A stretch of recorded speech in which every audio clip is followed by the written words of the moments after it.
بسم اللہ الرحمن الرحیم۔ ناظرین السلام علیکم ورحمۃ اللہ وبرکاتہ۔ آج آپ کی خدمت میں ایک شرعی مسئلہ عرض کرنا ہے۔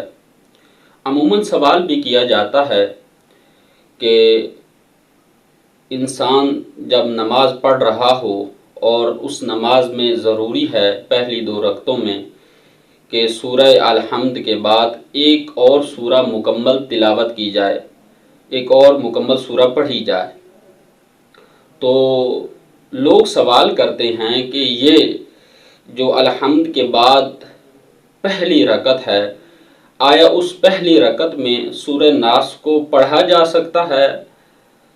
کہ بعض لوگ یہ کہتے ہیں کہ عرف عام میں یہ مشہور ہے کہ سورہ ناس کو نہیں پڑھ سکتے کیونکہ یہ قرآن کی آخری سورہ ہے، تو لہٰذا اس کو نماز کی آخری رکعت میں یا دوسری رکعت میں پڑھ سکتے ہیں لیکن پہلی رکعت میں نہیں پڑھ سکتے۔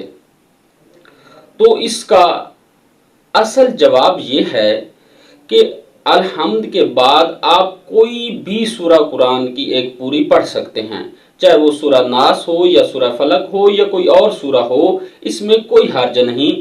الحمد کے بعد دوسری سورہ میں سورہ ناس کو پہلی رکعت میں پڑھا جا سکتا ہے، اس میں کوئی اشکال نہیں اور اس کی نماز بھی درست ہے۔ اور ہاں، اگر کوئی شخص یہ کرتا ہے کہ پہلی رکعت میں بھی الحمد کے بعد مثلا سورہ ناس پڑھتا ہے یا سورہ کوثر پڑھتا ہے، یعنی کوئی بھی سورہ پڑھتا ہے، اور پھر دوسری رکعت میں بھی وہ وہی سورہ پڑھتا ہے جو الحمد کے بعد پہلی رکعت میں پڑھی تھی، دوسری رکعت میں بھی وہی پڑھتا ہے، تو یہ مکروہ ہے۔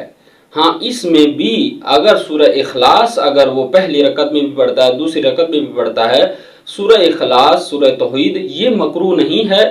باقی اگر کوئی سورہ پڑھتا ہے تو وہ مکروہ ہے لیکن پڑھنا جائز ہے۔ تو لہٰذا پہلی رکعت کے بعد یعنی پہلی رکعت میں سورہ الحمد کے بعد سورہ ناس کو پڑھا جا سکتا ہے، اس میں کوئی حرج نہیں ہے۔